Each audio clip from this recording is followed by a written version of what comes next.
नमस्कार दर्शकों। भगवान गणेश को विघ्नहर्ता कहा जाता है और गणेश जी सभी देवताओं में प्रथम पूज्य हैं। ये तो हम सभी जानते हैं। आज मैं आपको गणेश जी की एक ऐसी रोचक कथा सुनाऊंगी जब गणेश जी ने कुबेर धन के देवता कुबेर के घमंड को तोड़ दिया। जब कुबेर जी का घमंड तुच्छ साबित हो गया। चलिए कथा की शुरुआत कर लेते हैं। भारतीय पौराणिक कथाओं में धन के देवता कुबेर का स्थान महत्वपूर्ण है, पर वास्तव में वे देवता न होकर गंधर्व हैं। माना जाता है कि कुबेर के पास सारे संसार का स्वर्ण भंडार है और उन्होंने ही सोने की लंका बनवाई थी। और सोने की लंका बनवाने के बाद अपने ऐश्वर्य का प्रदर्शन करने के लिए कुबेर का मन फड़फड़ाने लगा। उन्होंने अपने वैभव का प्रदर्शन करने के लिए एक भव्य भोज का आयोजन किया, जिसमें उन्होंने सभी देवताओं को शामिल किया। चारों ओर कुबेर के धन संपदा और ऐश्वर्य की चर्चा होने लगी। इसके बाद भी उनका गर्वित मन संतुष्ट नहीं हुआ, तो उन्होंने सोचा कि स्वयं परमात्मा को आमंत्रित करके अपने वैभव से चमत्कृत किया जाए। इसीलिए सबसे पहले उन्होंने भगवान विष्णु को आमंत्रित करने का सोचा। इसी के साथ उनको याद आया कि विष्णु जी तो धन के साक्षात स्वरूप माँ लक्ष्मी के अधिपति हैं और उनके सामने उसका वैभव कहीं ठहर नहीं पाएगा। इसके बाद उसने ब्रह्मा जी को बुलाने का सोचा, पर वो ठहरे ज्ञानी। उनका संबंध केवल ज्ञान और शास्त्रों से था। धन संपदा से उनका कुछ लेना देना ही नहीं था और न ही उनका उन पर कोई कुबेर के धन ऐश्वर्य का कुछ प्रभाव पड़ना था।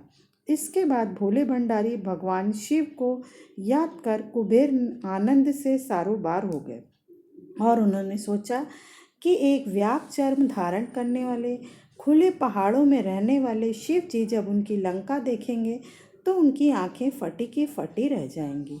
ऐसा सोचकर कुबेर तुरंत ही शिव जी को आमंत्रित करने चल दिए। कुबेर जब शिव जी को आमंत्रित करने कैलाश पर्वत पर पहुंचे तब भगवान ध्यान में थे। कुबेर उनके जागने की प्रतीक्षा करने लगे। शिव जी जब ध्यान से उठे तो कुबेर को देखते ही उनके मन के भाव जान गए और उनकी नादानी पर मुस्कुरा उठे। किंतु कुबेर जी यह जान न सके कि जिसे कण कण का भान है वह उनका मन भी पढ़ सकता है। उन्होंने शिव जी से कहा कि भगवान, मैंने एक छोटा सा घर बनवाया है और मेरी इच्छा है कि आप मेरे घर को अपनी चरण धूलि से पवित्र करें। कृपया मेरे घर पर भोजन का निमंत्रण स्वीकार करें। भगवान शिव ने उन्हें बधाई देते हुए कहा कि मैं तो ना आ सकूँगा, लेकिन मेरा पुत्र गणेश अवश्य आपके निमंत्रण का मान रखेगा। गणेश जी उस समय किशोर अवस्था में ही थे। कुबेर ने सोचा, पिता ना सही बेटा ही सही मेरा ऐश्वर्य देखकर अपने घर में कुछ तो चर्चा करेगा। इस प्रकार गणेश जी को भोजन का निमंत्रण देकर वह लंका नगरी को चले गए। दूसरे दिन नियत समय पर गणेश जी अपने वाहन मूषक पर विराजमान होकर कुबेर के यहाँ उपस्थित हो गए। कुबेर ने उनका स्वागत कर लंका दर्शन का प्रस्ताव रखा। वह भूल गया कि गणेश जी तो भोजन प्रेमी हैं।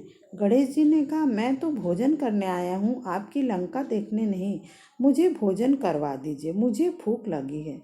मन महसूस कर कुबेर ने भोजन लगवा दिया, लेकिन गणेश जी की भूख का अंदाजा उसे नहीं था। गणेश जी ने कुबेर के घर का सारा भोजन पलक झपकते ही साफ कर दिया और अधिक मात्रा में भोजन लाने को कहा। कुबेर ने अपने महल के समस्त सेवकों को भोजन बनाने और परोसने में लगा दिया, पर गणेश जी की भूख शांत नहीं हुई। वास्तविकता यह थी कि गणेश जी का पेट तो माता पार्वती के हाथ से एक कौर खा कर ही भर जाता था। यहाँ माँ के अभाव में उन्हें पेट भरने का आभास ही नहीं हो रहा था। आखिर में कुबेर ने हाथ जोड़कर माफ़ी मांग ली और भोजन परोसने में असमर्थता जता दी। गणेश जी बहुत नाराज हुए और बोले कि तुम तो एक व्यक्ति को भरपेट भोजन तक नहीं करा सकते, फिर तुम्हारे इस धन ऐश्वर्य और स्वर्ण की लंका का क्या मोल। पहले भोजन की व्यवस्था तो कर लेते, फिर निमंत्रण देते। गणेश जी के वचन सुनकर कुबेर शर्म से पानी पानी हो गए। उधर कैलाश पर्वत पर ध्यानस्थ शिव जी ने इस पूरे प्रकरण का भरपूर आनंद लिया। कुबेर का अहंकार समाप्त हो गया।